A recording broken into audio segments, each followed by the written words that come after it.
better?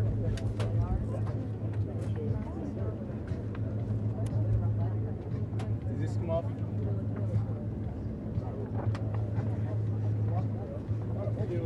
Yep. Found all like the Rough Rider locations around on the base. See these horses on the right, Nick?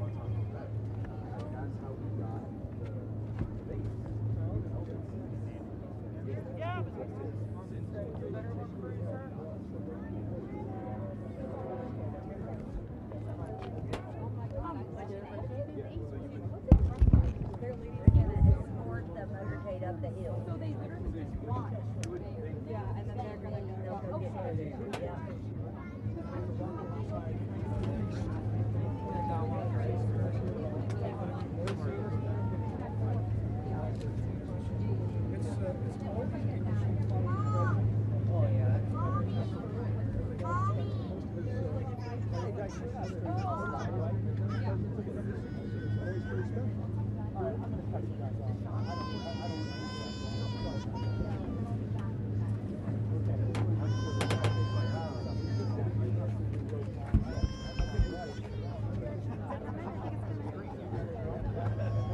Algo así.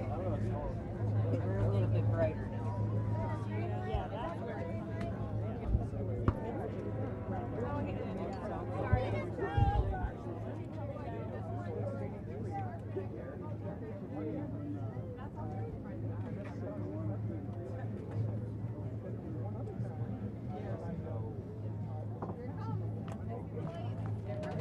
Hey, Micah.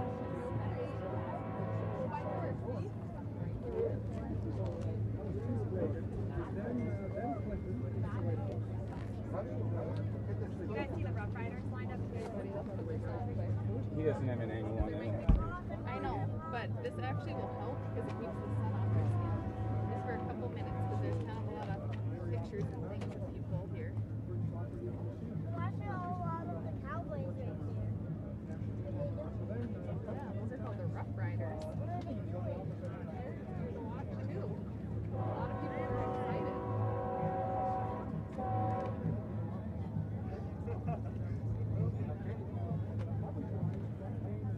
Slow moving train. Slow moving.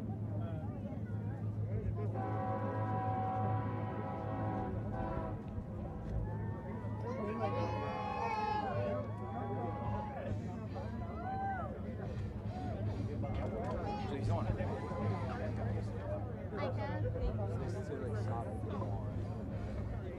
I can.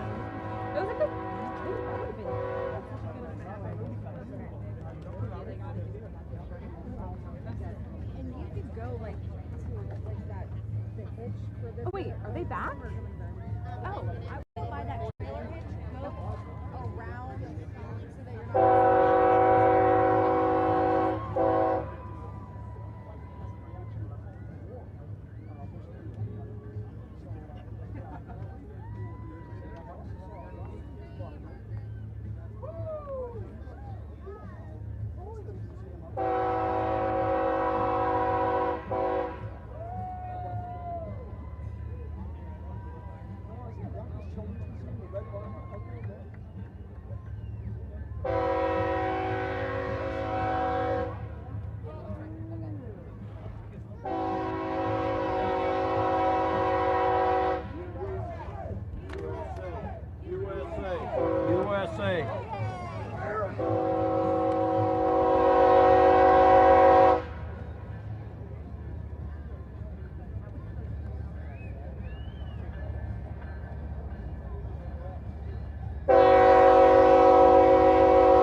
presidential, if you could see the presidential seal on that car.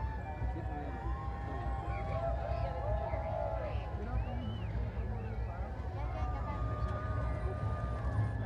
Can't really see what I'm taking pictures of.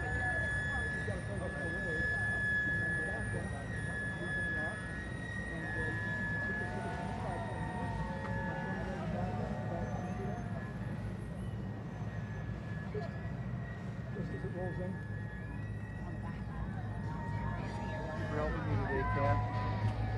Must be an rainy day for you. And you play violin too, huh?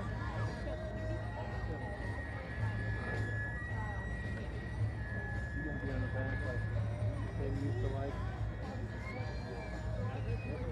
Be on the back. Katie and Abe both did that.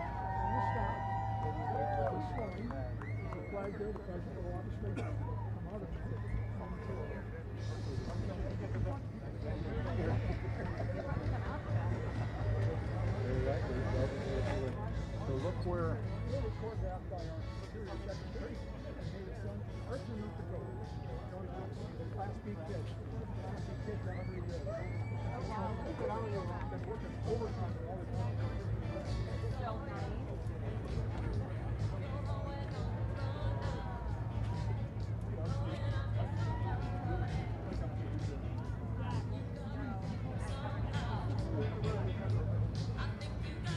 Pretty interesting day, isn't it?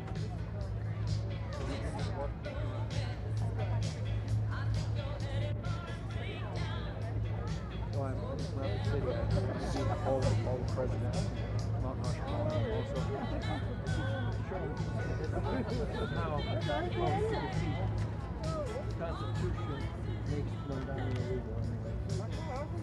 But anyway, Nice to meet you, sir. what's your name? Meredith. What's yours? Meredith, I'm Mark, the Freedom Poet. Nice to meet you. Yeah, old age today.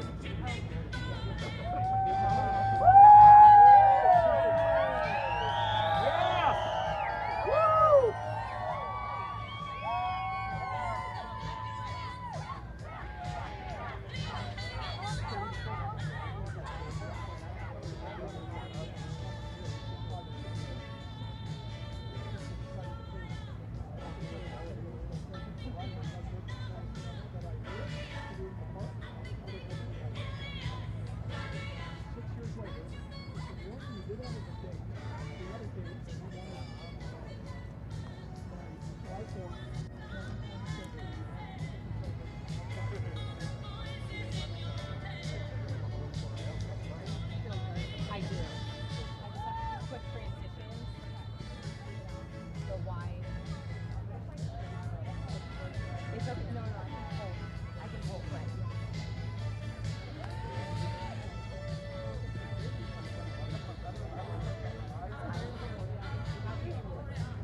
Yeah.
other thing I'll tell you about the library, there's so many artifacts.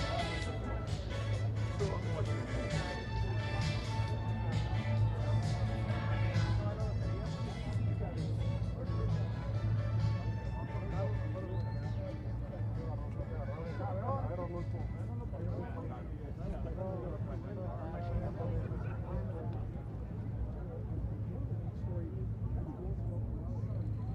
know.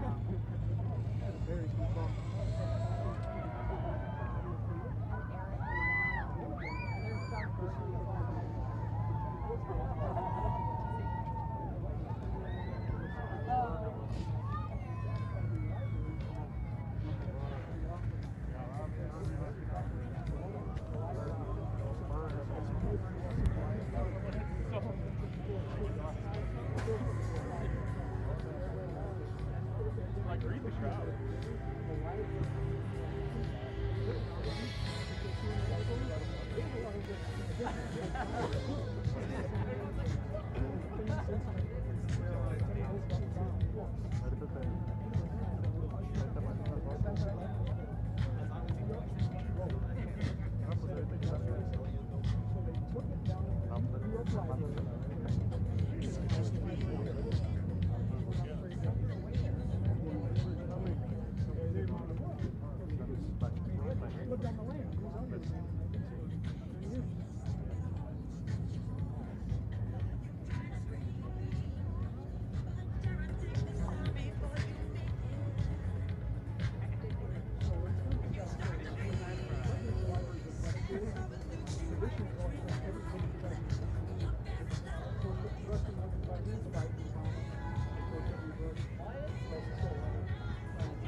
They're all for Obama.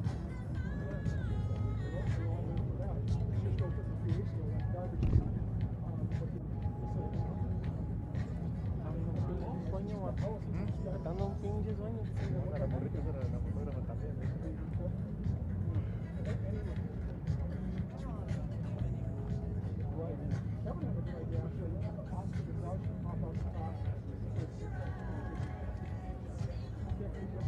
Bueno, no reflejan los ojos.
Chingazo de gente que hay ahí arriba.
it.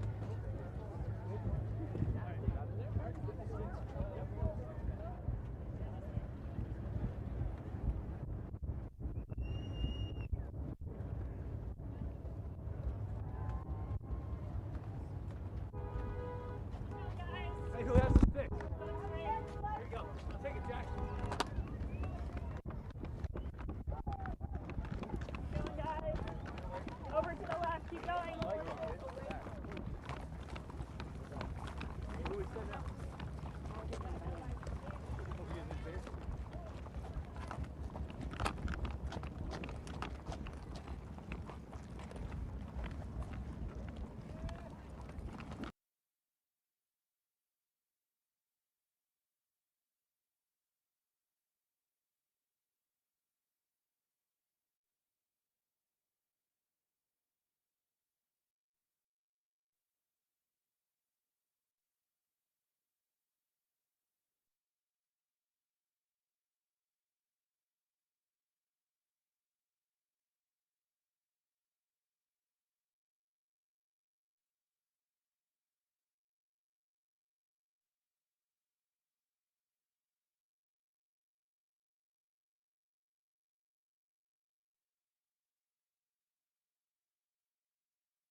Audio check 1, 2, 3, 4, 5, 6, 7, 8. This is an audio check for the public address system and not for the press for checking the mults. Make sure you have good, clear, intelligible levels.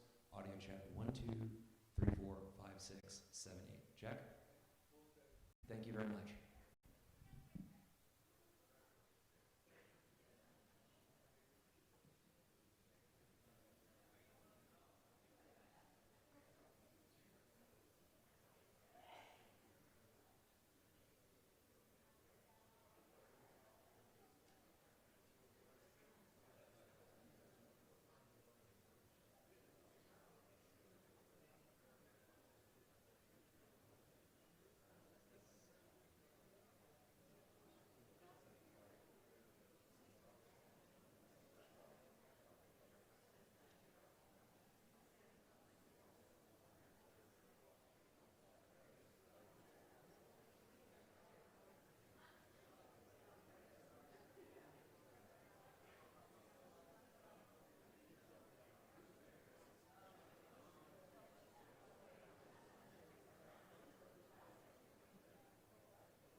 great library, great center, and it's a very special place. I think it's going to do very well. It's a part of the country that I love, and I think they love me because I have the all-time record in presidential voting, and that's an honor because they are the people that built America. So thank you very much, and we appreciate it, and we look forward to saying a few words later. We're going to be making a speech in a little while, and hopefully it will be representative of what they stand for out here and what Teddy stood for, because he stood for a lot.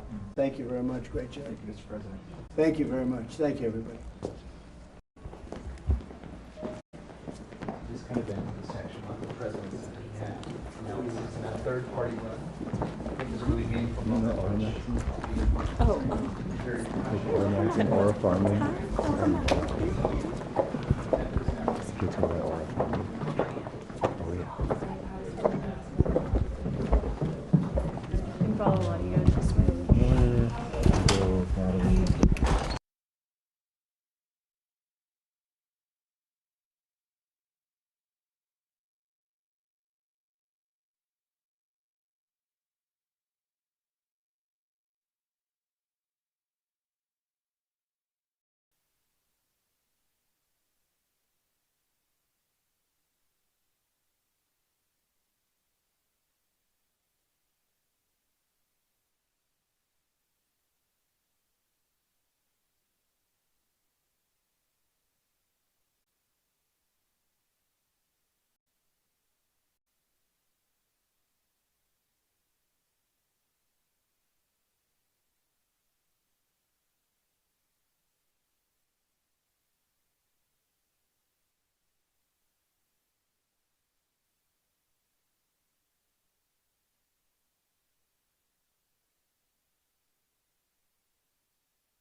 Check, audio check, making sure for the press we have good levels in the mults.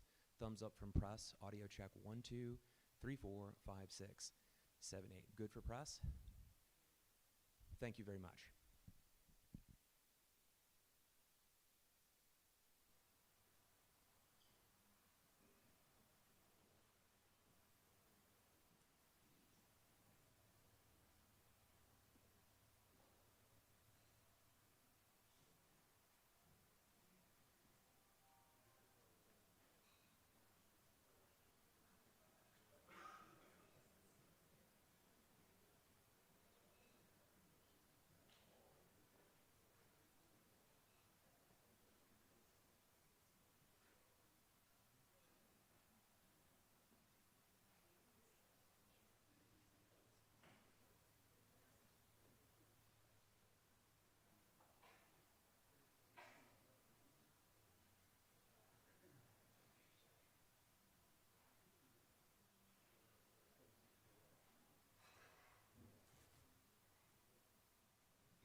Good afternoon.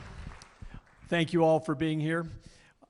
Want to just say one quick word, which is that this incredible, amazing, improbable Presidential Library and Museum would not have been possible with all of you. Give yourselves a hand. You guys were all key to making this happen. Way to go.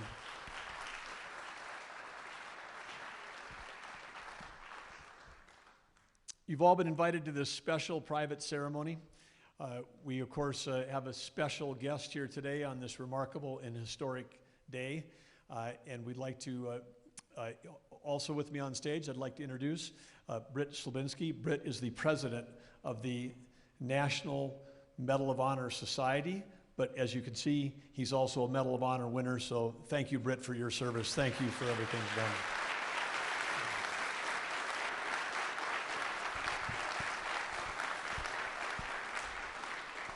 And with that, we have someone who's got a very, very remarkable surprise for the Theodore Roosevelt Presidential Library opening. Please join me in welcoming the 45th and 47th President of the United States of America, President Donald J. Of 1884, TR had just lived through the worst day of his life. On the same day and in the same house, he had lost both his wife and mother. Unimaginable loss. Soul-crushing heartbreak. As TR himself wrote, "The light has gone out of my life." Always direct, he drew a heavy X across the top of that page. Devastated, Roosevelt came west. He came to this place, not as a politician, but as a broken man trying to outrun unimaginable grief. Once here, he threw himself into the Western ethos. He started ranching, he branded cattle, he rode next to hard men who had no idea or interest in his lineage or his wealth. They were, however, highly skeptical of his dandy clothes and his round spectacles. But TR won them over, because these Badlands didn't just heal him, they remade him. The heartbroken asthmatic boy became a man. He became a cowboy. He learned the hardships of this life firsthand. He led next to his net, not behind them. He was thrown from his saddle and broke his shoulder. He lost over half his herd to a brutal winter. He spent weeks chasing down boat thieves and delivering them to the local sheriff. But these hardships did not break TR. They healed. When I heard about this, I said, maybe we'll think about it. Then I saw what you did and what a magnificent library you built. It's really a library, it's a museum, it's a center, and it's a great tribute. And I said, let's take it from the Roosevelt Room, which is a very important room in the White House. I use it all the time. I'll be a little bit lonely in there without it. But I thought this would be a really an appropriate place to have it. And it's very special. You're a very special man. There are very few people that have them. You know, I want to give one to myself, but they tell me I'm not allowed to. My son over here, both of them. I said, fellas, I'd love to give one of them to me. What have I done that where I deserve it? And they couldn't think of anything. So I'm not happy with them today. Now, there's no higher award. That's the Congressional Medal of Honor, the highest award we have. You have the Presidential Medal of Freedom. That's more of the civilian nature, but those two. But in particular that, because what you have to go through is very rough. So it's an honor to be with you. Congratulations. And it's an honor to be with my friend Doug, who's a spectacular Secretary of the Interior, to put it mildly. There's never been anyone better.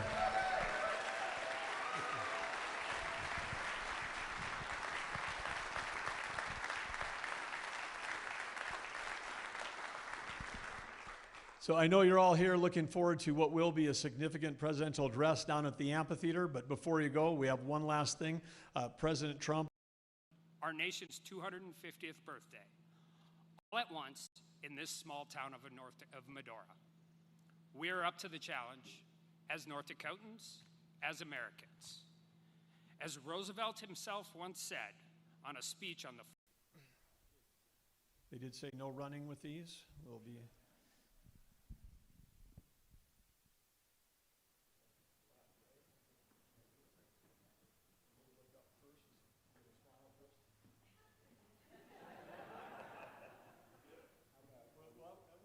participation. You guys count down from 10. How about that? 10, 9,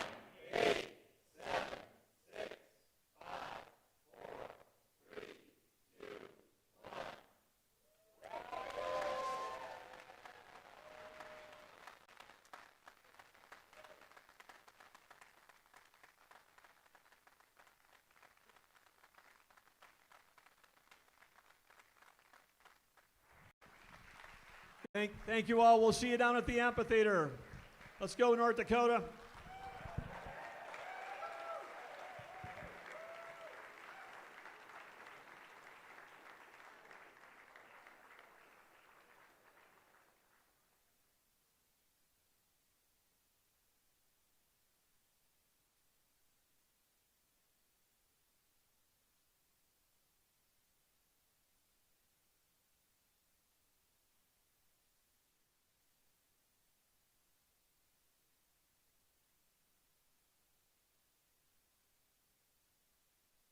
Unless you came from rugby. But Acting Secretary Cow holds the same position that a young TR did on his way back to the East and on his journey through what we are now celebrating.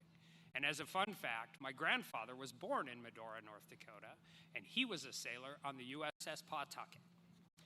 Acting Secretary Cow assumed his current role on April 22nd of this year. He previously served in the same position as TR, the Undersecretary of the Navy. Acting Secretary Cow joined the Navy in 1989. He is a decorated combat veteran, a qualified Navy Special Operations EOD and diving officer, a naval parachutist, and a surface warfare officer. He retired from active duty in 2021 as a captain. He holds a bachelor's degree in ocean engineering, a master's degree in applied physics, and he was a fellow with MIT and Harvard Kennedy School. Guy's smart. He and his wife April have 5 children, and we are grateful for their service to our country. Please, everyone, give a warm North Dakota welcome to Acting Secretary Cow.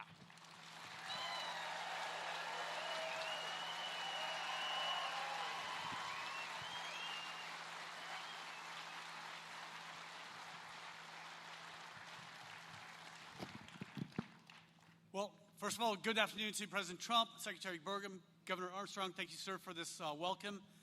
Distinguished guests, and most of all, the people of the great state of North Dakota.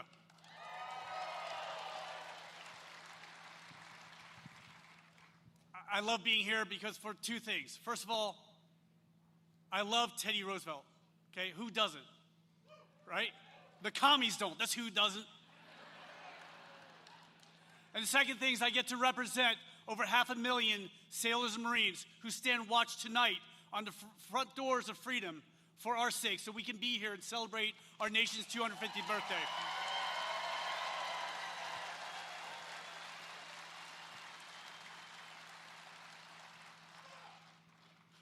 It is such an honor to speak today at the opening of the Theodore Roosevelt Presidential Library, a man who shared the same office as I once held, the office of Assistant Secretary of the Navy, which is now called the Undersecretary of the Navy. In his inaugural speech in 1905, President Roosevelt said, "Much has been given us, and much will rightfully be expected from us. We have duties to others and duties to ourselves, and we can shirk neither." In the speech, he challenged us that we have become a great nation. We must behave as a people worthy of that responsibility. Those words resonate today, and the call to action is still the same. We didn't ask to be the leaders of the free world, but we are, and we must not shirk that responsibility. President Roosevelt is one of the most revered leaders, and historians will all agree that he's one of the top presidents in our nation's history. He was yes, he was.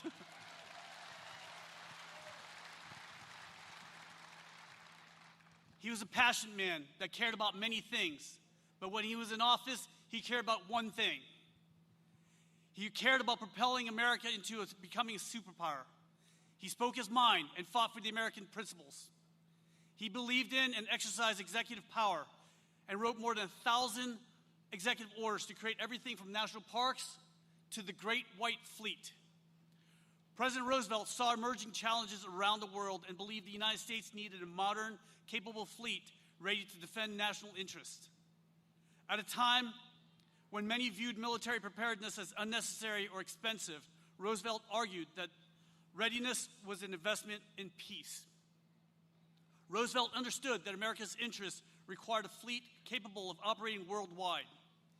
He didn't advocate for naval expansion because he sought conflict. Instead, he advocated for it because he believed a strong fleet would prevent conflict. His vision reminds us that ships are more than steel and technology.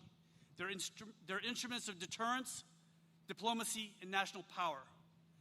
Every ship, every sailor, and every Marine advances the same objective Roosevelt championed more than 120 years ago: preserving peace through strength.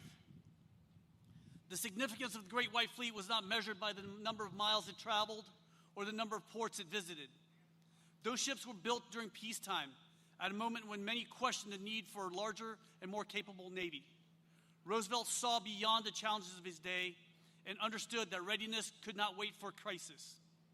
His foresight would soon be validated. When World War I erupted less than a decade later, many of the same ships and sailors of the Great White Fleet were ready to answer our nation's call. They trained thousands of new recruits, protected America's coasts, supported wartime operations, and brought American soldiers home after victory was secured. The strength that had been built in peace became the source of security in war. In that sense, the Great White Fleet was more than a demonstration of American power. It was a testament to Roosevelt's belief that preparedness is an investment in peace. He understood that the strength forged during calm seas is what enables a nation to weather the storms ahead, a lesson that continues to guide the United States Navy more than a century later. They just don't make leaders like Teddy Roosevelt anymore. Or do they?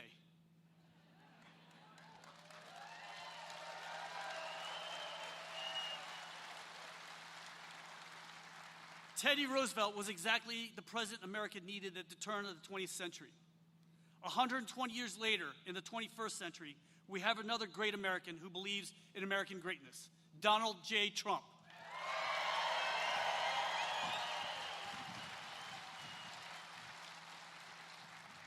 Both men are the people's champion. They heard the grievance of the American people and delighted in their longing for exceptionalism. Both took the side of the common man against the powerful, despite their own affluent upbringing. They returned to us our American birthright of excellence, and we love them for it. Just as the Great White Fleet extended America's reach globally, today the Golden Fleet continues the legacy, delivering aid, providing security across the 7 seas, and destroying the enemies of peace.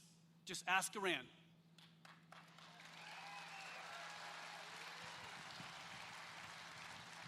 And I tell you what, if you really piss us off, we're going to fly into your country and snag you and your wife while you sleep in your beds.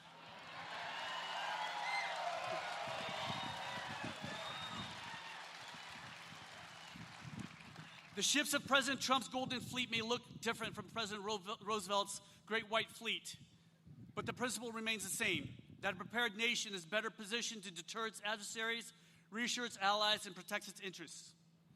As we open Theodore Roosevelt's Presidential Library today, we renew his vision, which parallels President Trump's America First legacy. In 3 days, we will celebrate our nation's 250th birthday. Booyah, America! May we never forget that freedom was never and will never be free. It's paid with a price, and there's always a price. May God bless you. May God bless the Armed Forces of America, and may God bless the United States of America. Thank you so much.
Ladies and gentlemen, please welcome the Secretary of the Interior, Doug Burgum.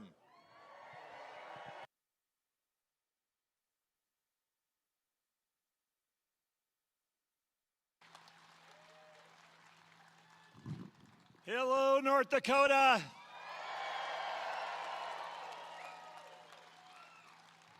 It's an honor to be here with all of you, because if you're here, it's because you care about America. You care deeply about this country. You care about where it's going, and you care about the people that live on this land and make their living working off the land. 140 years ago, somebody got off the train just over here. It was a 24-year-old New Yorker, and that 24-year-old New Yorker was not yet governor, not yet president of the United States, not at the time the most famous person in the world. He was someone that came west to ranch, and he learned about what it was like for hard work and the working people, and that transformed his ability to lead, and he transformed himself, and then he transformed our country. And then we had, just over a couple hours ago, we had another person from New York get off that train at the exact same spot that TR did.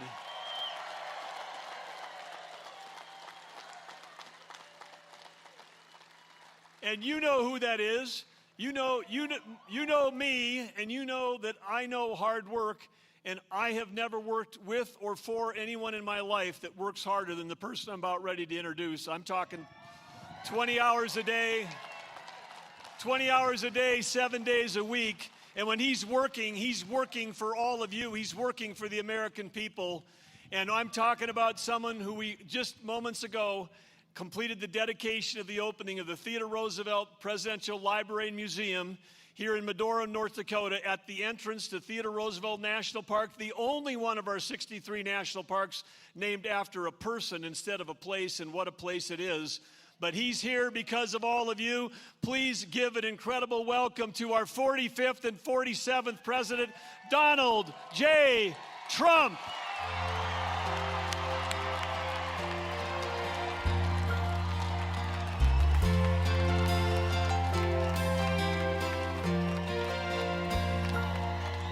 If tomorrow all the things were gone, worked for all my life, and I had to start again with just my children and my wife, I thank my lucky stars to be living here today, 'cause the flag still stands for freedom, and they can't take that away.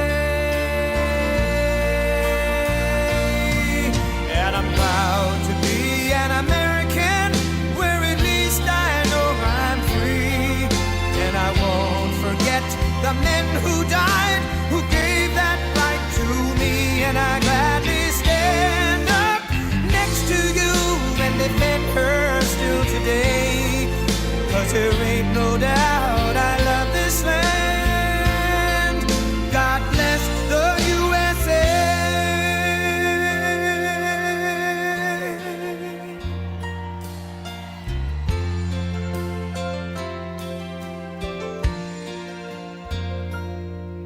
From the lakes of Minnesota to the hills of Tennessee, across the plains of Texas, from sea to shining sea, from Detroit down to Houston and New York to LA, where there's pride in every American heart, and it's time we stand and say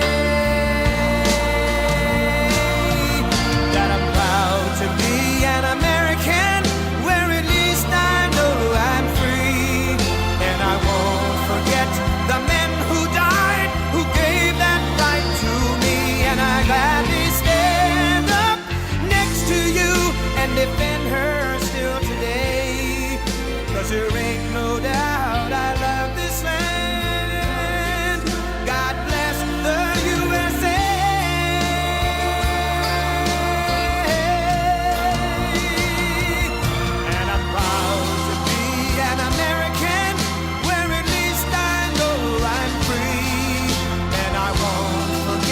The men who died, who gave that right to me. And I gladly stand up next 'cause there ain't no doubt I love this land. God bless the USA.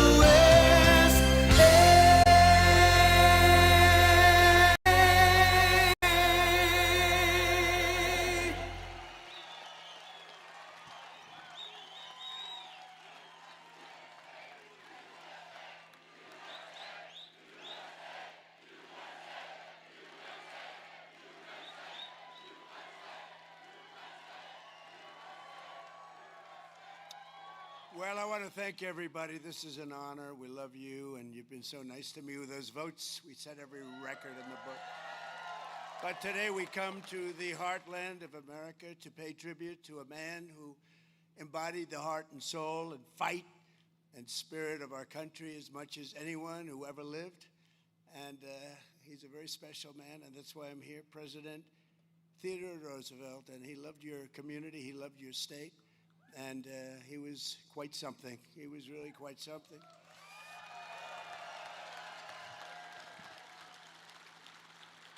And here, beneath the wide open sky of the Badlands, I call it the Badlands. I said, what's that all about? It's pretty cool. It's a pretty cool name, I have to tell you. On the steps of the burning hills, we dedicate a living monument to a legend, a statesman, a soldier, a frontiersman, and a true American hero. This is a very exciting thing for me. And number one, I have to tell you, because this was an inaugural flight of a certain airplane called Air Force One after 37 years.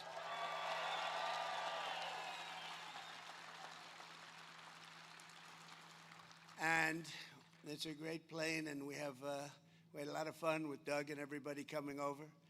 But we talked about Theodore Roosevelt a lot because he was something that was really very special. Number two, because I'm honoring Theodore Roosevelt, and that's the man who I have long admired. He's one of the few. I don't admire too many people, I have to tell you. There's not a lot of people out there. And number three, I'm back in North Dakota because I won this state with the most votes in the history of the presidency. Thank you. Thank you very much.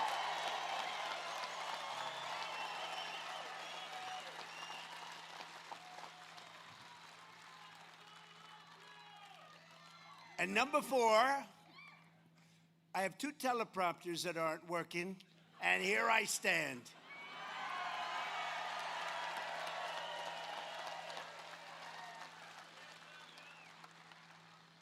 But TR once observed that I would not have been president about himself had he not been, and had it not been for the experience in North Dakota. He had a great experience here. It really shaped him so much.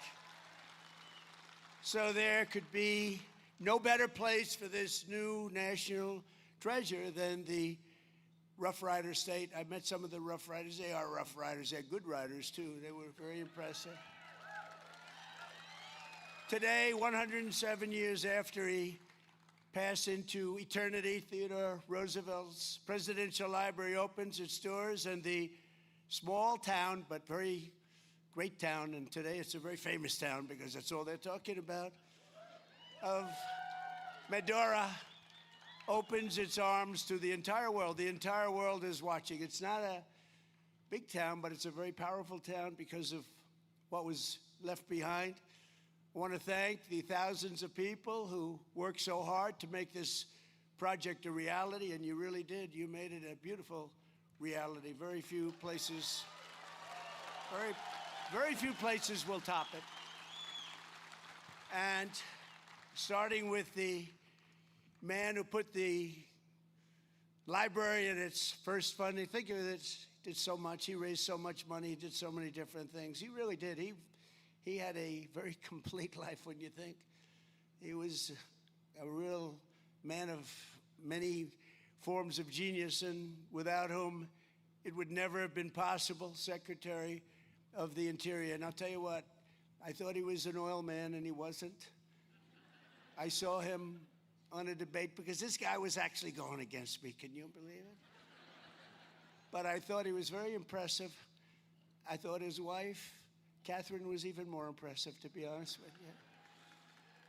And so impressive that I said, he's a good man, that guy's all right. But he's been fantastic. He's been a tremendous Secretary of the Interior and the best ever. There's never been a Secretary of the Interior like Doug Burgum. Thank you very much. Thank you. Never been.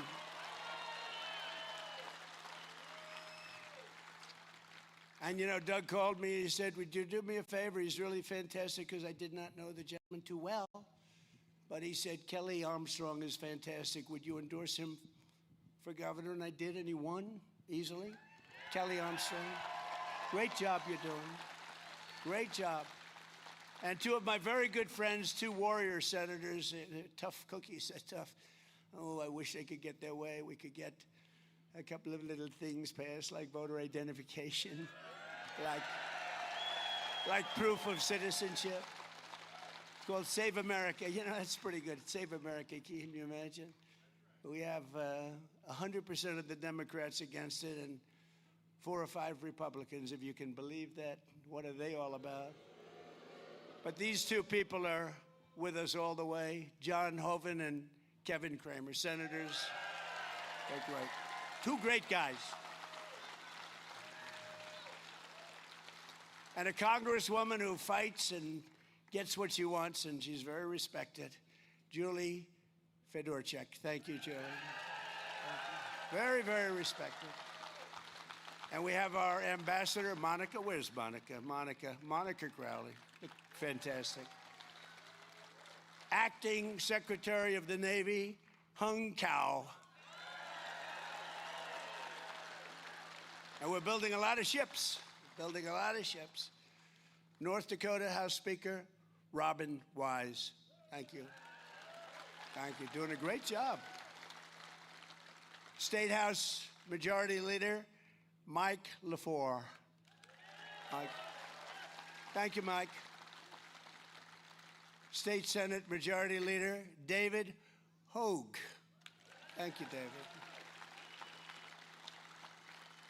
And all of the members of the North Dakota legislature, I hear every single one. I'm not going to introduce you. You have no chance of that. I'll be here all day, but you're all here. We love you, and you've been with us from day one. Thank you very much. Thank you. And the CEO, who's done a fantastic job, he took me around. I thought it would be maybe 10 minutes, 5 minutes. I've been doing this for 2 hours. Thank goodness I love the subject, or I would not have put up with it. Doug said, you could come in. You know, I'm prosecuting a war, which we're winning very easily, by the way.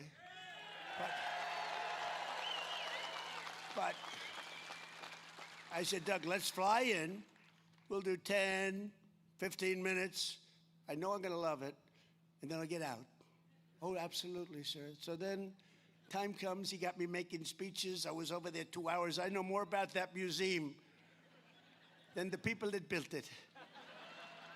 But that's okay, because they did a very good job. I can report that they did a really good job.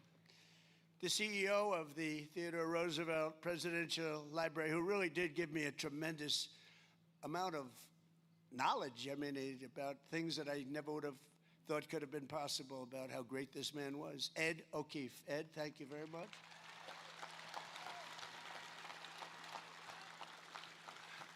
And two of my sons are here, Eric and Don.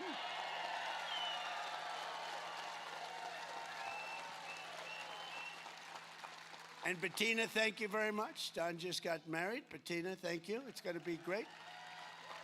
Thank you very much. But the members of the Roosevelt family and countless foundation staff, donors, and supporters, everyone's here. And I understand that one local construction worker delayed his retirement by 4 years just to be involved with the building, and they heard I was going to come. I was coming even when I wasn't president. I had agreed to come, and they said, well, when we do it, you're going to be president. So that was during that ridiculous time, that ridiculous that ridiculous 4-year period of time they asked me to come. I said, I'd love to come. And I said, I may or I may not be president. They said, we don't care. We want you to be there. And I always remember that. But they said, you're going to win. You know that. If you run, you're going to win. It turned out we did quite easily, actually. And today I can tell you that we can see why it was worth it. It's really amazing. They've done an amazing job, beautiful job. And, you know, they've done it from love. Jobs that are done from love are always better than jobs where you sort of have to follow a plan. They made lots of changes, and every one of them was good, and I think I know about every one of them. After 2.5 hours, I learned every single one of them. But I want to really thank everyone who greeted me at the train station, because that was so famous. That was such a famous train. The last one was President Dwight Eisenhower, and he was actually a very good president. People don't realize he was a general, good general, and he built the interstate highway system. I'd say that alone is pretty good. He was a good, and he was the last one. He was on the back of the exact same train. So the head of the railroad, he was fabulous, and they were explaining all about the train, and they said, wow, that's really some history in the crowd. We had thousands of people over there. It was fantastic. But I have the picture of President Eisenhower in the back of the train, the same exact train. I checked it out because I said, you know, we don't want to make any mistakes because the fake news is watching, and they'll say it wasn't. It wasn't the same train. It wasn't the same train. No, they've been pretty nice to me lately. Look, when you do as well as we're doing, they have to be nice, I guess. They've been pretty nice. And I want to give a very special thanks to the Patriots who gave us such an incredible escort from town. We had more law enforcement. You know, I love law enforcement. Now, according to the people that are running on the other side, in many places, they want to defund the police. That's not going to happen. That's not going to happen. We see them all the time. They said they're social democrats. Doesn't it sound pretty? They're actually communists, but we'll get into that a little bit later. They're not going to win. They're not going to win anything. They got some very unattractive candidates, I have to say. During my first term, it was a privilege to sign the bill that helped get this incredible project underway and transferring 90 acres. We took it right out of the federal government. We ripped it away from the federal government. They don't know it's missing. They still haven't figured out what the hell happened.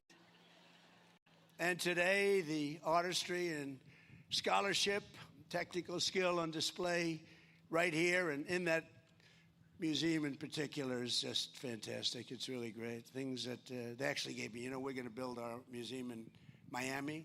They got me a lot of ideas, Doug. You gave me a lot of ideas, Doug. But they really did it well. Incredible. I even had a conversation with Theodore Roosevelt. I said, what did you think about the Panama Canal? Do you consider that your greatest achievement? How do you feel about the fact that the Democrats gave the Panama Canal away to Panama for $1?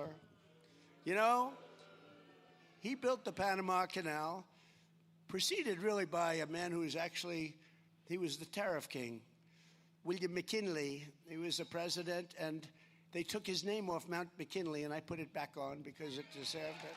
Put it back on. But McKinley actually, and he was assassinated, but he made tremendous amounts of money, made our country very rich. And then Teddy Roosevelt, as the vice president, got in, and he did some incredible things. But one of them, I think one of the most amazing, maybe a lot of people would say the parks. You could say a lot of different elements of his success, so incredible. But he built the Panama Canal. It was the most expensive project to this date, if you bring the dollars forward, ever built in history. 38,000 people died. They died 95% from mosquitoes, malaria, 95%. You expected almost to die. They paid workers from the United States. Mostly they came in, and mostly, I must say, men. It was a little different time. Today would have men and women, but they had all men. And they paid them massive amounts of money, more than they were making as workers in the United States. It's such a fascinating thing, the Panama Canal. I've studied it long and hard, and when they gave it away, $1. But they died from the mosquito and they died from the snake. They have a viper, a snake, that if you get bit, you're in trouble. If you get bit, you were dead. You were dead. And that wiped out about 5%. We lost 38,000 people building the Panama Canal. Our people. 38,000 people died building the Panama Canal. It opened, and from day one, it was very successful. And we gave it away. We gave it away. It was the most expensive thing we ever built. And it was also the most profitable thing we ever built. That's a nice combination. A little bit like Venezuela. We did a good job in Venezuela. And we're actually doing equally as well with the Islamic Republic of Iran. Maybe you've heard of it. But think of it, the Panama Canal, so we gave it away. The first thing they did, you know what they did? They raised the prices for the ships by 4 times. And they didn't lose one ship. And then they raised it again twice. And they didn't lose one ship. All they did is make tremendous amounts of money for years and years. How stupid was that? And now China is trying to take over the Panama Canal, and we're not going to let that happen, okay?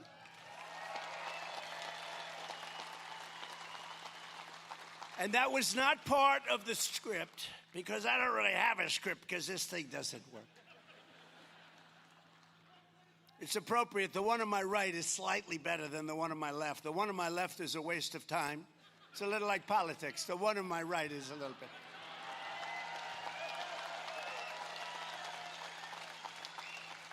It's not great. I'd give it about a 2 on the scale of 10.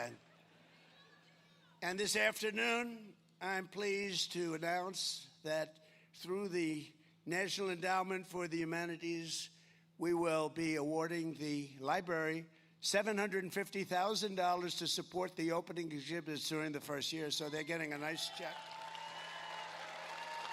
Getting a nice check. And as you know, this week, Americans all across our nation are filled with joy and excitement and anticipation as we prepare for one of the proudest moments in our history.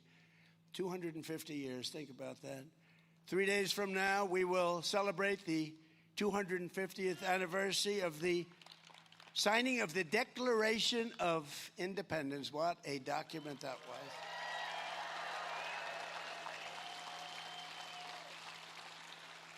And this week, we look back on 250 years of glorious freedom, and we took so much time and so much effort. And by the way, on July 4th, it's going to be approximately 107 degrees out.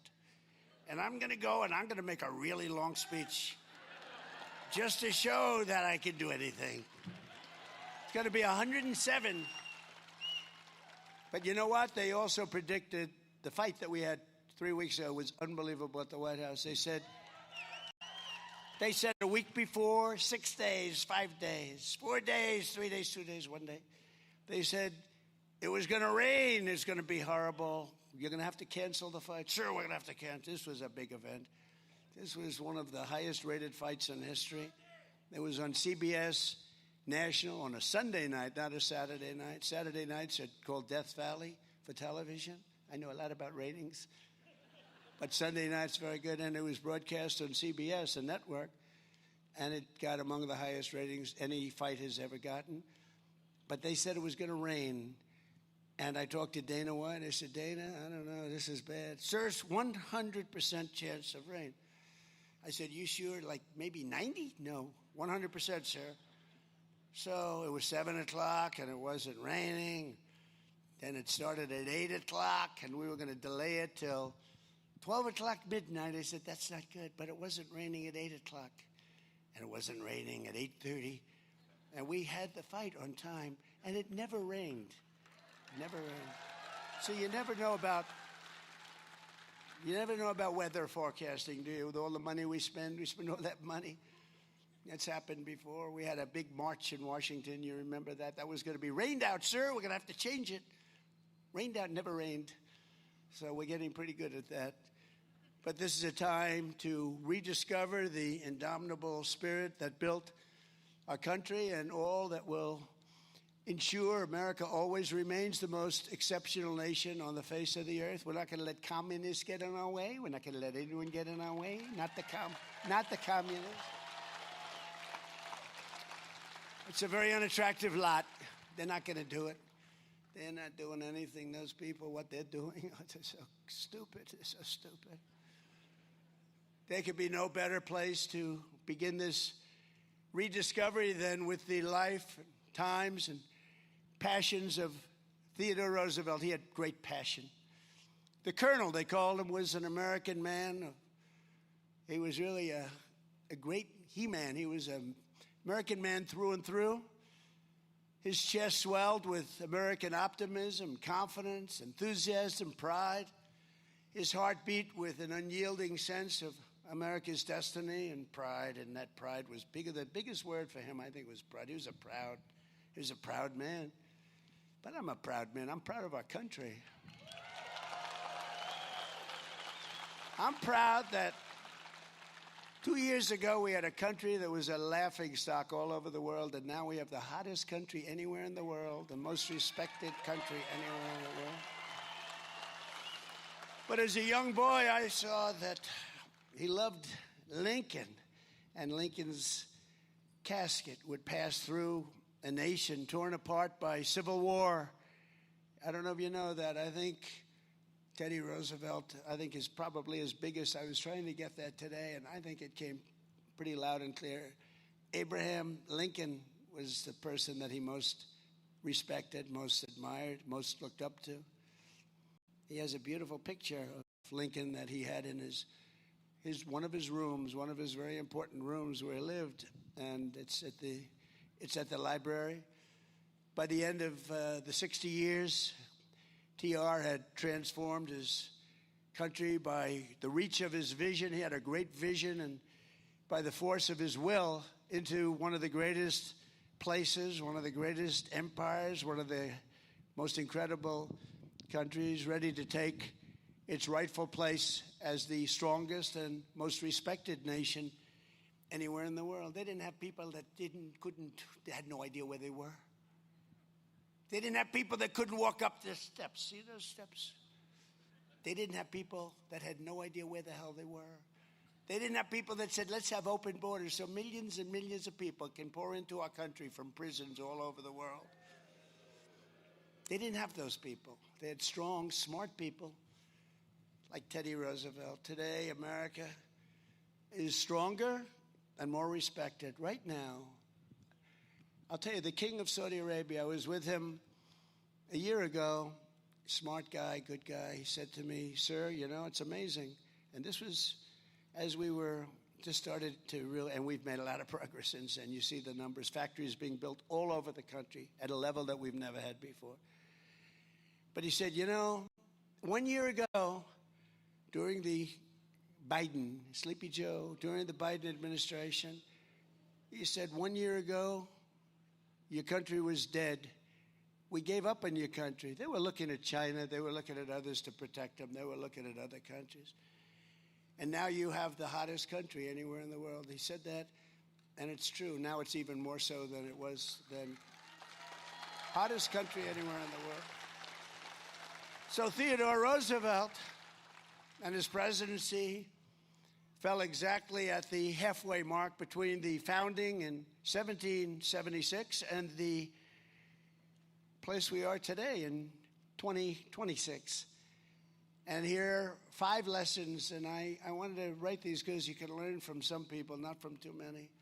From a lot of them, you don't want to learn much. But you can learn from him, and here are 5 lessons that are really extraordinary. Life offers to all Americans on the threshold of our 250th year. First of all, the life of Theodore Roosevelt reminds us that Americans never give up. We don't give up. If you really look back 2 years ago, I could see people wanting to give up. I could see them wanting to give up.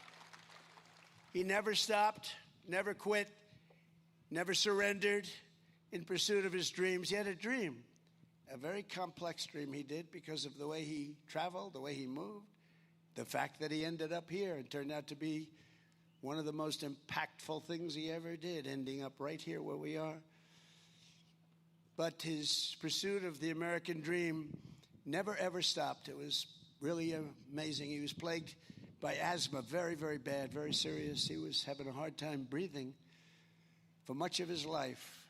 But he went out and he was told by his doctor that he'd have to live very quietly. This is as a young man, he was told you'd have to be and have a very quiet life. You have to be nice and easy. And he did just the opposite. He had a freaking wild life, right? He was wild. He just didn't want to take that. He didn't want to listen to his doctor. He didn't want to be quiet. He wanted to be great. He actually wanted to be great, and that's what he turned out to be.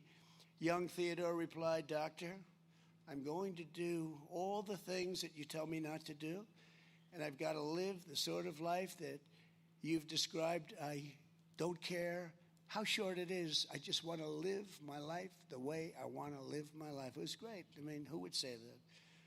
The next year, he sailed the Atlantic, and he summited the Matterhorn just to prove that he could do these things, just to prove his doctor wrong. He knew his doctor. He wanted to prove him wrong. Maybe it wasn't smart, but it worked out okay. But again and again, he summoned the will to transcend tragedy and triumph and defeat heartbreak with hard work. He worked hard, and I found that out. I mean, if you love what you do, it's not work. That's one thing I will tell you. People say, I work hard, but it's not work, because if you love it, I love making America great again. I mean, I'm having a good time. So it's not work. We call it work, but it's not.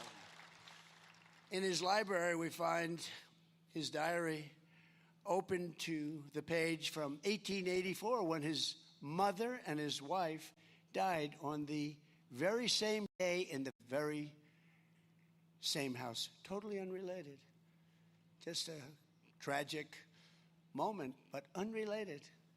There wasn't an accident where both of them were killed. They just died.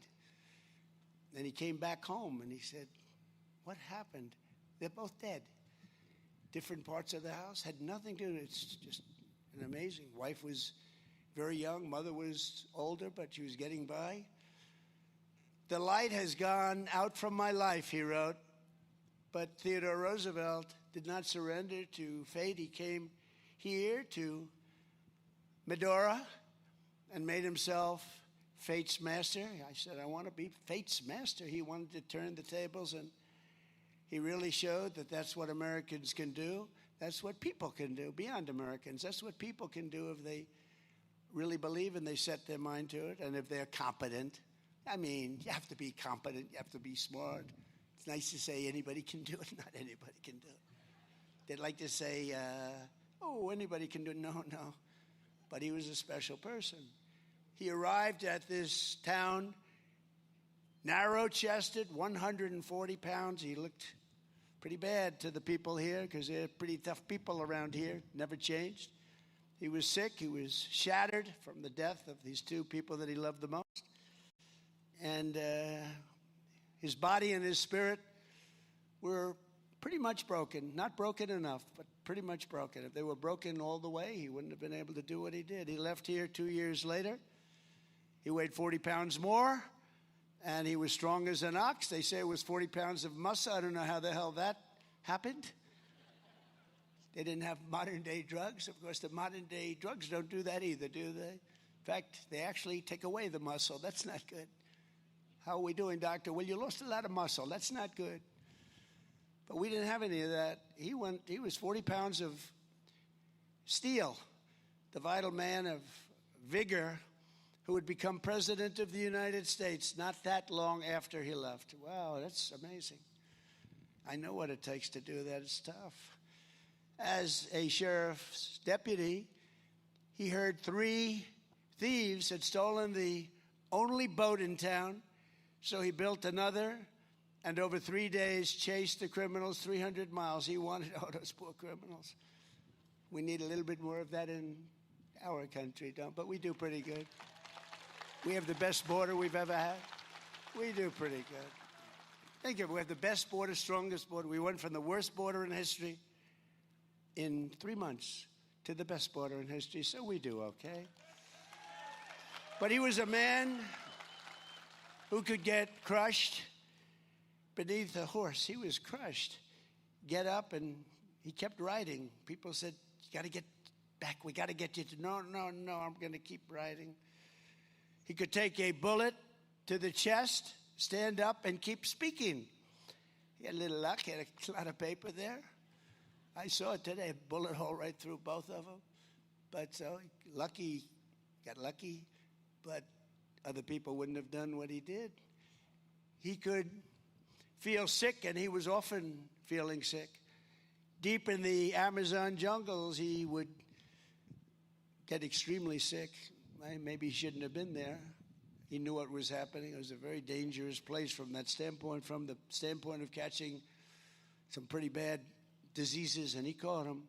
And yet he carried on when he was half dead, and most people think he was going to die. They thought he was going to die. They said, Teddy Roosevelt is going to die, but he carried on, and he was still standing. He never sat. He never rested. He just kept going. As America turns 250 years old, we look at this remarkable man, and we recall that with effort, determination, and drive, there is nothing that Americans of competence cannot do. Nothing.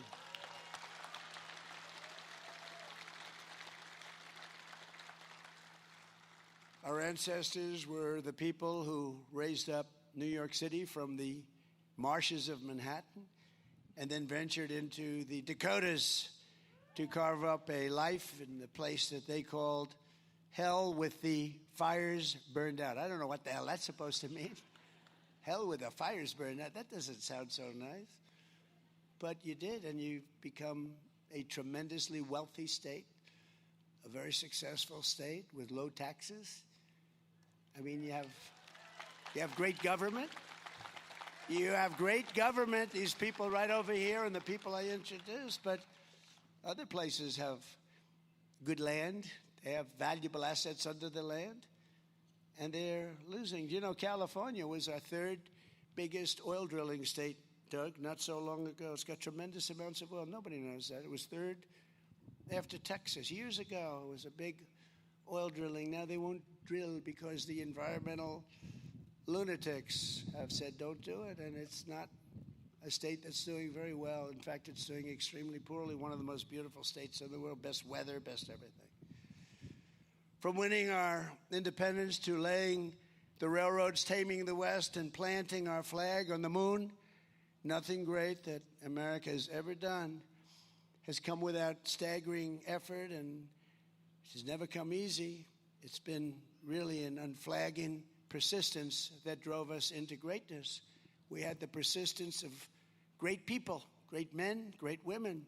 They were persistent. They never gave up. This country was built on the conviction that just because something is hard to do, that only means that Americans try even harder, and they succeed almost all the time.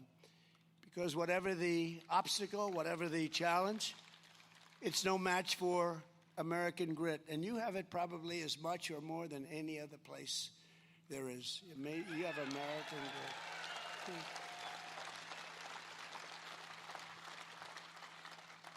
And second, Theodore Roosevelt reminds us all that to be a great nation and to be a free nation, we must have courage. Without courage, you have nothing. As TR once put it, freedom is not a gift that lasts long in the hands of cowards. How about that? It doesn't last long in the hands of cowards. What a great statement.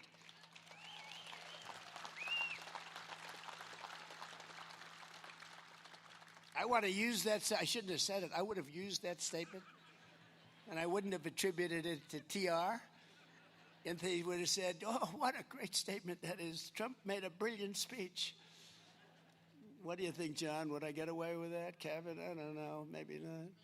But that's a great statement. That's a beautiful thing to say. But in the West, he tracked a 1,200-pound grizzly. My two boys know all about that. I say, are grizzlies dangerous? Is a grizzly bear dangerous? I looked at Eric and Don. They know more about that stuff than any human being, I tell you. They said, they're real dangerous, Dad. I said, are they violent, bears? They said, they're really violent, right, fellas? You said they are violent, but that doesn't scare them. Just be scared, okay, and get the hell out of there. But we want to keep you around. But when it roared, a big one, and it wanted to strike him, and it was going rapidly. They're very fast. I just learned that on a beautiful airplane coming over here. He shot it squarely between the eyes, and it fell, touching him but not able to destroy him. When he heard a man here threaten to kill him right here, one of your tough people, is he around by any chance? Would you please stand up? He rode to his house. He rode to the man's house, knocked on his door. The man threatened to kill him. He said, I'm going to kill Roosevelt. And he declared that I've come over to see what you want to begin with, and how do you want to begin the killing, he said. How do you want to begin? I'm right here in front of you. How do you want to begin the killing? That's a little different kind of a guy. By a coincidence of history, it was exactly 128 years ago today that Colonel Roosevelt gave our nation one of the greatest examples of American courage the age-old chronicles of military valor have ever seen.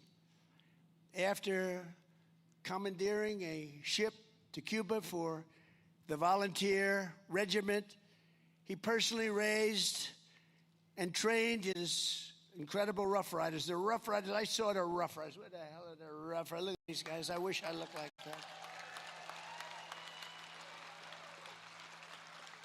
If I looked like them, I would have been president 20 years ago. You guys are great. Thank you. They could really ride those horses. They let us in. They were going faster than the car. I said to my guys, is there any danger in the way they're riding? Yeah, there's danger, sir, but they're great riders. You guys are fantastic. Thank you.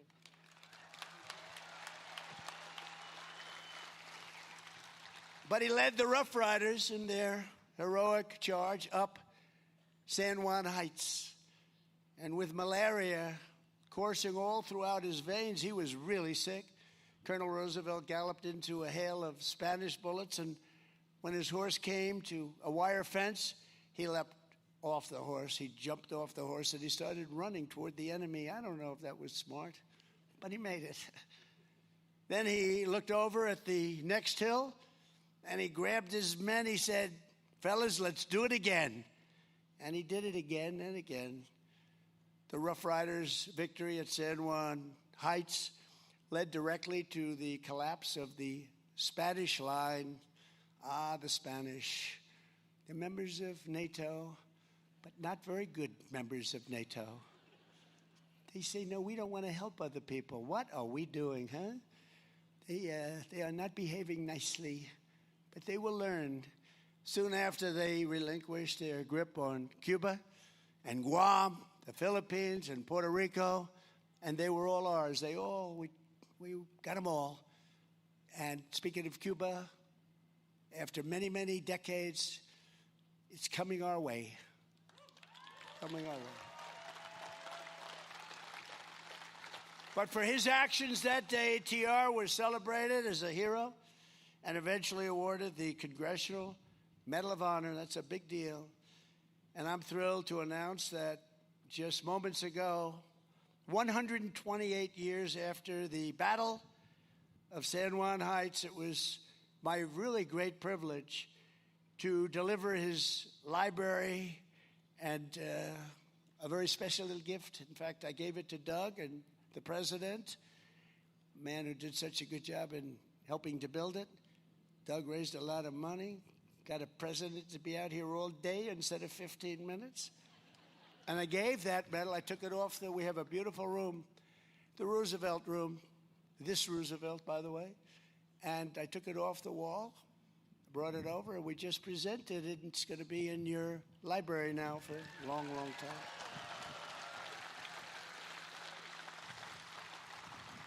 And it'll be displayed alongside the Medal of Honor earned by his brave son. His son was brave. It's genetics, you know. It's like the racehorse theory, right?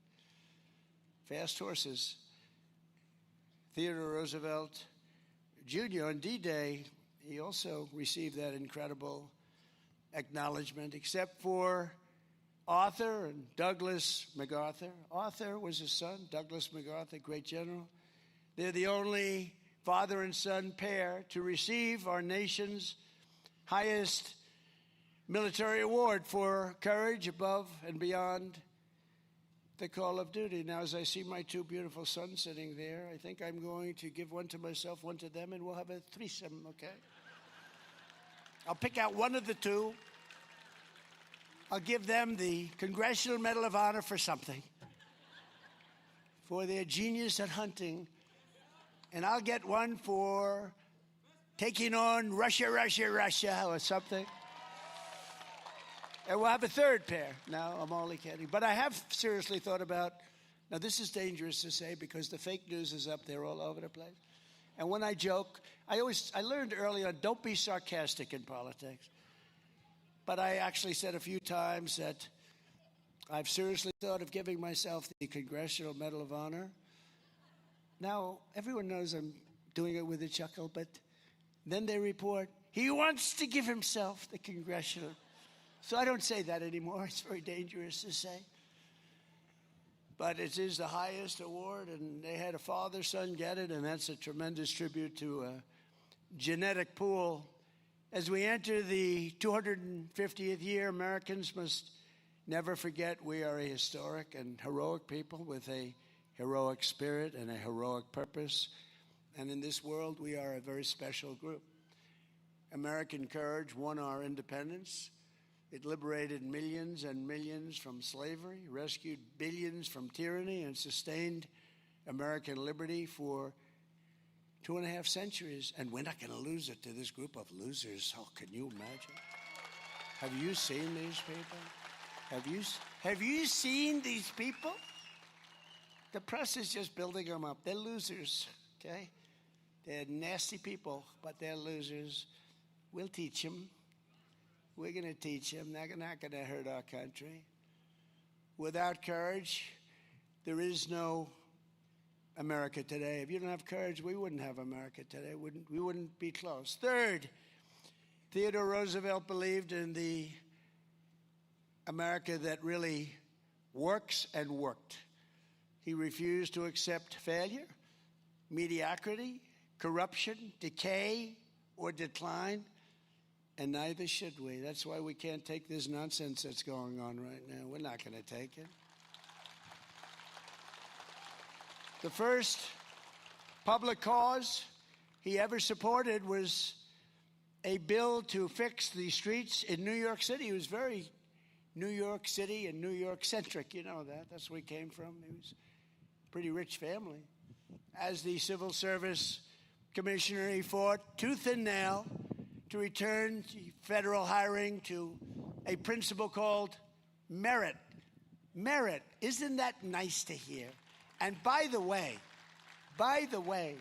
do you know, a little while ago, not in yesterday's decisions, where we actually had a good day except for birthright citizenship, which will work out some way, but we had something called, do you know what we're talking about? We had something that gives back tremendous power to the President of the United States. And we won that, I think, 6-3.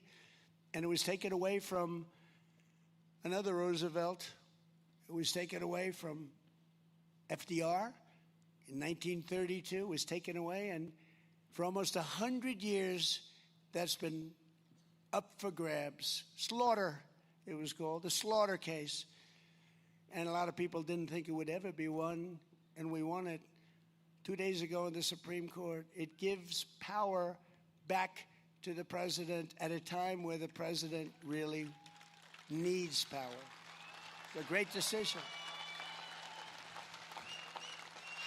It was the most important, and we won some others too. It was the most important decision of all of them, I think. But we'll take care of the birthright citizenship because that was not meant for rich people from other countries. That was meant for Actually, it was meant for the babies of slaves.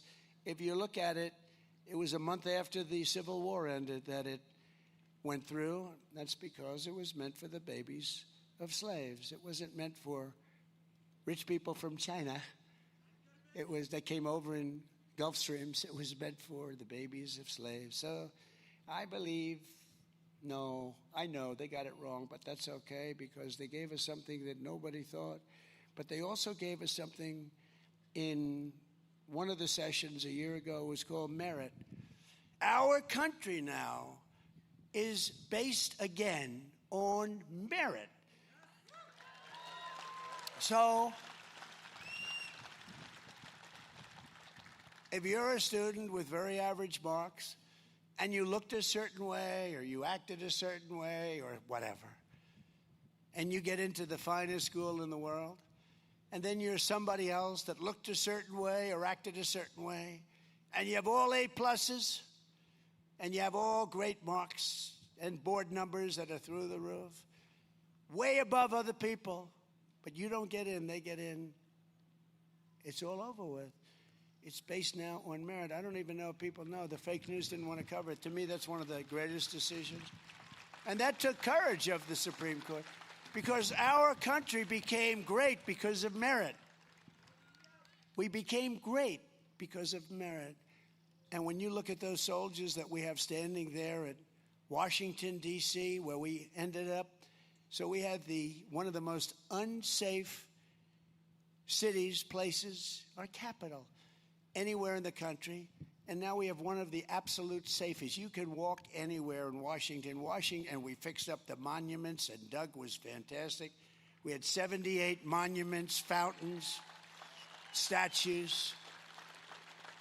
We have the reflecting pond, which we did the best job of all, and they came in with box cutters and they cut it up, but it's working fine. We're going to let a little water out. We're going to redo it a little bit. But we fixed it up after 100 and think of it. It was 1922 that it came about, and from the day it was built, it leaked. From the day it was built, it didn't work. But when it did, when they had water, it was beautiful. It reflected Washington, the Washington Monument. It reflected Lincoln and Washington. Think of it. How beautiful. How beautiful. And these people went in and cut it up, and they got caught. We'll see what happens with them, but they got caught. But they put a big gash, 350 feet long. Think of that, 350-foot gash along the side of this very expensive material. But it will have it all. It's already good. We want to have it done for July 4th, and it was done for July 4th. And it's operating right now, but we'll let a little water out. We'll fix it up very quickly, Doug, and it'll be just as good. But we have, for the first time ever, what they don't say, we spent a very small amount of money, too. What they don't say is Barack Hussein Obama. Have you heard of him?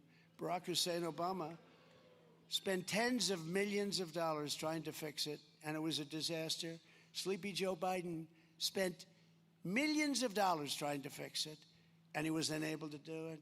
But we did it, and it works beautifully. It's a beautiful, we got rid of the algae, which they put in. They put in algae. Who the hell put in algae? They had a couple of people with signs, protect the algae. Can you believe this? This world has gone crazy.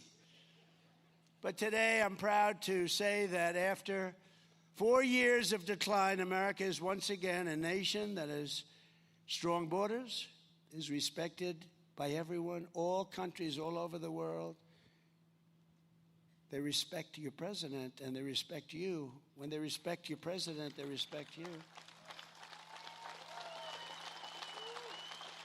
And we solve problems, and we take things on, just like Theodore Roosevelt took things on. He took them on directly, right at them. He stared in their face. But our laws will be enforced. Our laws will be protected, and our law enforcement is respected again. You know, one of the things that I'm most proud of, when I was running in the campaign, and even before I announced, you could not get people to join the military. We had the worst years we've ever had under Sleepy Joe Biden. He had no idea what the hell he was doing. And people were ashamed of our country. And you couldn't get them to join. And then we had a beautiful day, November 5th, and we won it by a lot. We won by just a lot. It was incredible. We beat a woman named Kamala. We beat a brilliant young woman named Kamala who had no clue. She was the border czar. She never went to the border. She never called the border patrol. I said, fellas, you ever get a call from Kamala? She's the border czar. No, sir, she never called. I used to call them every other day. How we doing on the border? 2 months, and we had a border that was perfect. 2 months. But Kamala never called, and she never went. So for 4 years, she was the border czar. She never went to the border. It doesn't typically play out very well. And we had the worst border in the world. But these are the people that were running our government, that we were a laughing stock all over the world. Not anymore. They don't laugh at us anymore. A government that was honest and accountable was the number one demand of the Declaration of Independence. They want honesty. They want respect. And on this anniversary, we recommit ourselves to upholding that righteous legacy. And that's why I'm here. I'm in a state that I won by a landslide, but I won a lot of them by landslides, in all fairness. But this was a beauty.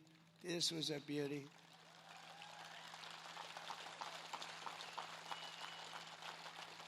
And I refuse to tell you. My son said, Dad, don't say that. So I won't. I refuse to tell you who got more votes, me or the legendary, and he was great, Theodore Roosevelt. I refuse to say. Because you'll say he's a braggart. He's a terrible human being. He's a horrible person. So I refuse to say. I told my son, I will not say. Thank you. Thank you for giving me some good advice, Eric Trump and Don Trump. TR was also a staunch and ferocious opponent of a thing called communism. You've been hearing a lot about that lately. He said the doctrines of communistic socialism, if consistently followed, mean the ultimate annihilation of civilization. Other than that, he thought it was wonderful. As we're seeing now, communism is the greatest threat to our country, including, I believe this. You know, when I said it, I said, boy, that's pretty severe, but I think it's true. It's the biggest threat to our country, including World War I, World War II, Pearl Harbor, September 11th. I think it's a bigger threat, potentially a bigger threat than that, because it's like a cancer that spreads, and you better stop it fast. We will never let the United States become a communist country. Won't happen. And fourth, thank you. Fourth, Theodore Roosevelt believed in an America that thinks big. He thought big. He was a big thinker. He was a tremendously big thinker. On the 4th of July in 1886, he spoke in Dickinson, North Dakota. Anybody from Dickinson?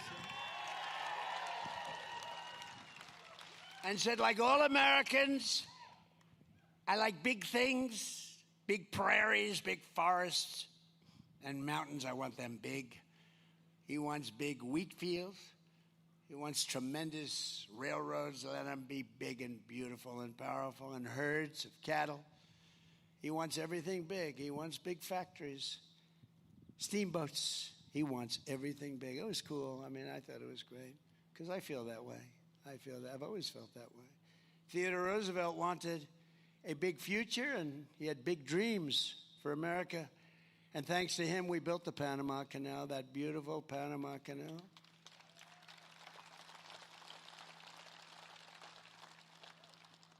That is not managed the way it should be, but we won't talk about that now. But he did all of these incredible things with parks and everything else. And we vanquished every foreign power from the hemisphere, and he raised the American flag on the far side of the world. He had our American flag planted on every part of the world. He would call, or whatever they did in those days, is the flag over there? Is the flag? He wanted that flag to fly boldly in other countries and other parts of the world. We built the Great White Fleet. Did you ever hear the Great White Fleet? We used to build ships. We're going to start very soon building them again. We're building them like Will you see? Although we do build the greatest submarines ever in the world. We're 15 years ahead on submarines and other things. We do other things great, but we're going to start with the ships again. We used to build a ship a day. And now they got out of that. A lot of people that didn't know what the hell they were doing in running our country. Theodore Roosevelt understood that the grand and righteous ambition is not a vice, it is an American virtue. Having ambition is a positive thing, he said, not a negative thing. And it won us our country, and it's been among the greatest forces for good. It's been the greatest thing. Our attitude and the attitude toward our country and making our country great by some people. Not all presidents were like that. I don't want to get involved with talking about the individual presidents, but we had some good. We had few great. We had a couple. But we had some good, but we had some really bad ones, and they set us back very, very substantially, in particular the last one. A nation like an individual either rises or falls, builds or decays, lives or dies by this. As we look into the future of our 250th year, it's time that we get out there and we expand our aspirations and our ambitions and build the country that will inspire the entire world for generations. So that's what we're doing. Again, we have more money being invested in the United States of America by other countries and people than ever before, by many, many times over. The fake news doesn't like talking about it, but they see what's happening. Look at the stock market. Every day it's hitting a new high. I think it's 82 times now. In a short period of time, 82. And that's a good thing, not a bad thing. And all of you that have 401ks, which are many. Who has a 401k? 401k, yeah. Big percentage of the audience. Everyone that has a 401k is setting records right now in your 401k. Your wife, your husband, your kids, they all think you're a genius. I'm the genius. I'm the one. No, I'm only kidding. No, I told the story the other day for the first time. A policeman came up to me, a big, strong, good-looking guy, and he said, "Sir, I want to thank you." He was almost sort of crying. I said, "What do you want to talk to me about, officer?" He was standing on line. He was watching as I shook hands with people. Some of these people are extremely strong in shaking hands. They break your hand because they're so emotional. "Sir, thank you very much." A guy's an NFL offensive lineman. "Sir, I'd like to thank you very much." Why? But he came up to me and he said, "Sir," I was leaving, "I want to thank you so much." Why? My 401k is up 84%. My wife was disgusted with me for years. It was just going in the wrong direction. But it's up 84% this year. And I just want to thank you, sir, because it's really helped me with my marriage. My wife is respecting me again. She thought I was an idiot. This is a big, strong guy. But the women, you know the women rule. You know that. We know. All the guys in there, you know. This guy is a big, powerful guy, and he was petrified of his wife. But you know what? He said, my wife now respects me again. She thinks I'm a genius. She thinks I'm Warren Buffett. She thinks I'm one of the greatest investors. But they are up. But everybody in this room, there's not one person here that hasn't been going up 50, 60, 70, 80%. Your 401ks, you're making a lot of money. Everybody is. And we have more people working today than any time in the history of our country. We have more people working today than at any time. And we inherit a tremendous inflation problem from Biden. We inherited the worst inflation in history. 48 years, they say, but let's say history. It was the worst inflation, and prices were high.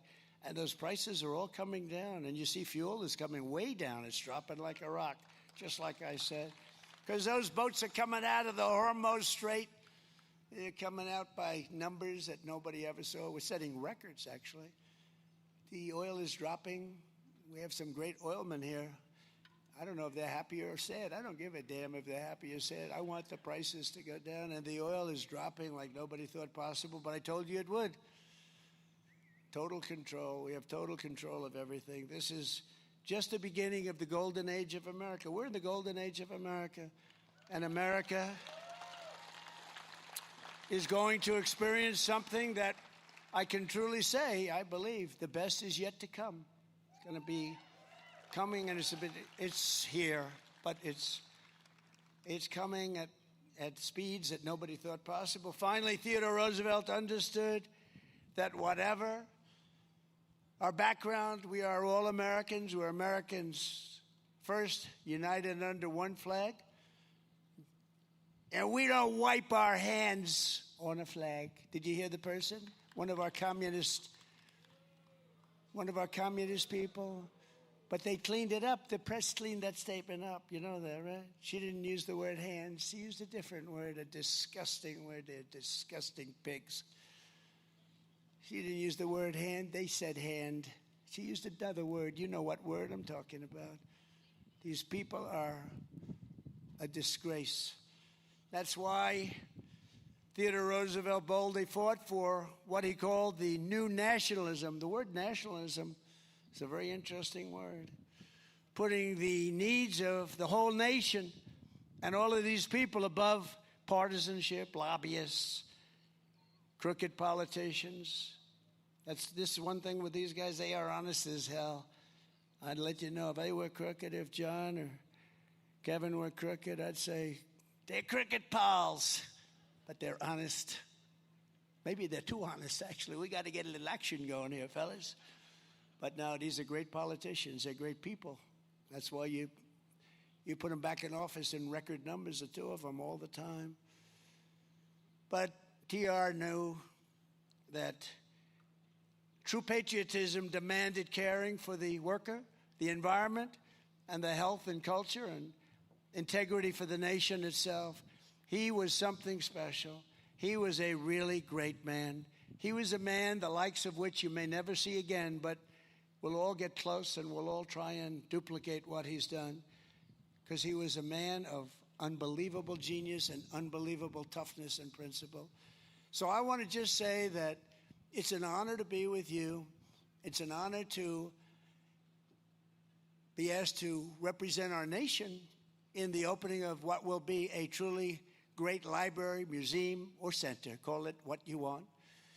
And he deserves it as much as anybody that's ever been president of the United States, which is such a great honor. And I just want to thank everybody for being here on this extremely hot day. It's a beautiful day, and it's a beautiful state. And I want to thank you all. Thank you very much, everybody. Thank you.